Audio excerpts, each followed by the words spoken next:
It is.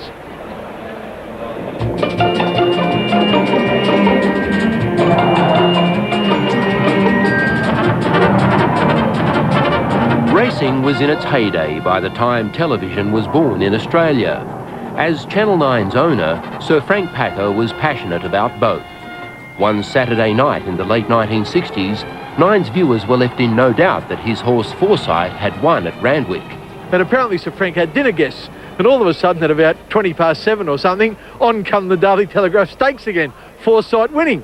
Then a bit later in the night, must have been 8:30 or 8:20 or something, a booth announcer come on and interrupted the movie. He said, excuse me, ladies and gentlemen, he said, by special request, we've got a replay of today's Daily Telegraph Stakes won by Foresight. And we saw it again.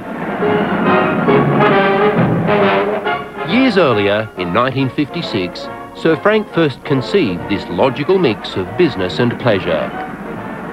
It also made sense to involve the greatest race caller of the time, Ken Howard. Good evening, ladies and gentlemen, and welcome to TCN's Racing Review for the first time, and I sincerely hope not for the last. And I can still see Ken sitting on funny, old-fashioned television sets presenting his programs.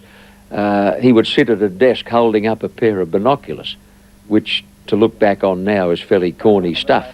But back then it was accepted. What say we cross over to Randwick for the running of the first race, eh? With live racing coverage still a few years away, Nine stuck to postmortems and predictions. The most famous of these shows made a star out of former milkman Arthur Davies. Oh, the owner told Clarence the clocker, and the clocker told Jockey McGee.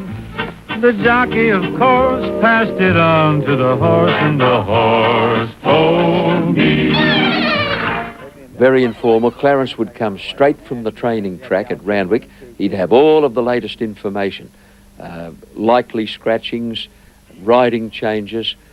He was a clocker for the Tommy Smith stable, and he had all of the best of information from Sydney's premier stable. He would just, gush tips. Clarence's blend of vaudeville and track talk entertained Nine's viewers for 22 years, and Nine's stable of shows grew. In the 1960s, Ron Casey hosted World of Sport, a somewhat grandiose title for a show that featured rugby league, boxing and racing. It also launched the television careers of Ken Callender and earlier John Tapp. Ken Howard was on holidays, and I filled in on the Sunday Racing Review, which was part of World of Sport, with Keith Robbins, a very well-known racing journalist from the Daily Telegraph. And Keith and I reviewed the racing from the previous day.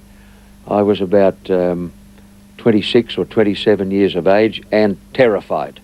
Three for the Cup. Racing in the Cup of 76 and a huge... By the 70s, Nine began to dabble in live racing, with an 11th hour decision to cover the network's only ever Melbourne Cup. Left to go. Golden Black in second place is battling on well, but the NZer, a freak in the mud. Van der Hummer's going to win the Melbourne Cup. Another one to New Zealand. Channel 9, at 2 or 3 days prior to the Cup, had no intention of telecasting it. I don't know to this day why they did that Cup or how the circumstances arose.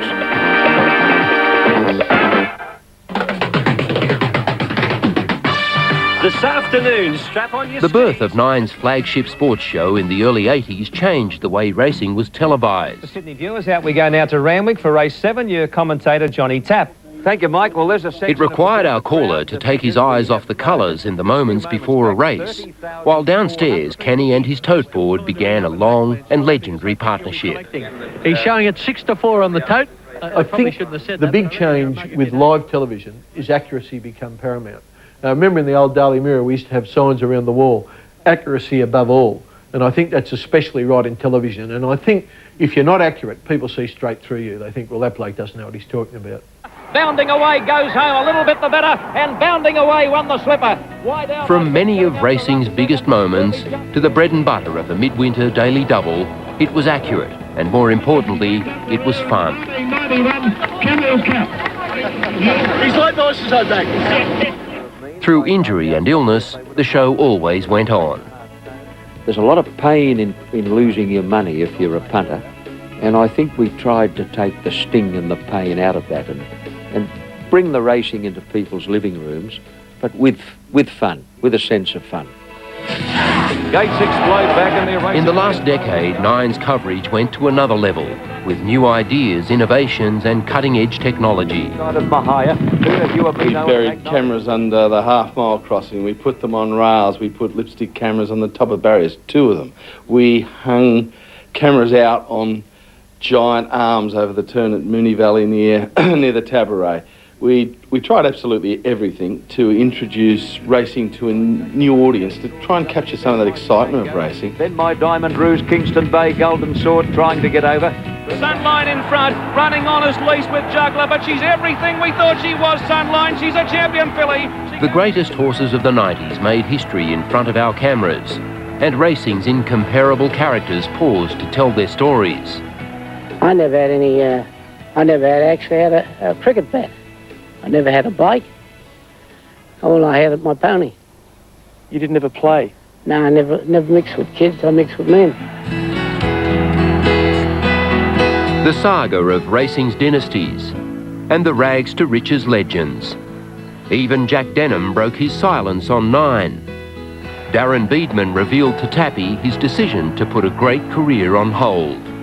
I'm willing to give that up for God, to go and serve him and go into the ministry, and I'll be doing that at the end of this year. Well, we're on what we call our Sunday set today for the racing show.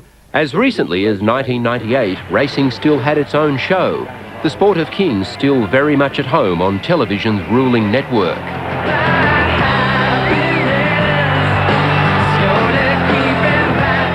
It's through no fault of either party that a great relationship is coming to an end. I think that's it's unfortunate, but there's a fairly simple answer, and that's Sky Channel. You can sit at home now, and you don't even have to go to a pub and club, and you can watch every race from every meeting, from every whoop-whoop track. And apart from the odd spring carnival day, it really doesn't leave an audience left over for free-to-air television. It's unfortunate, but it's true. In the meantime, it's Ken Howard signing off and saying thanks a lot for looking in.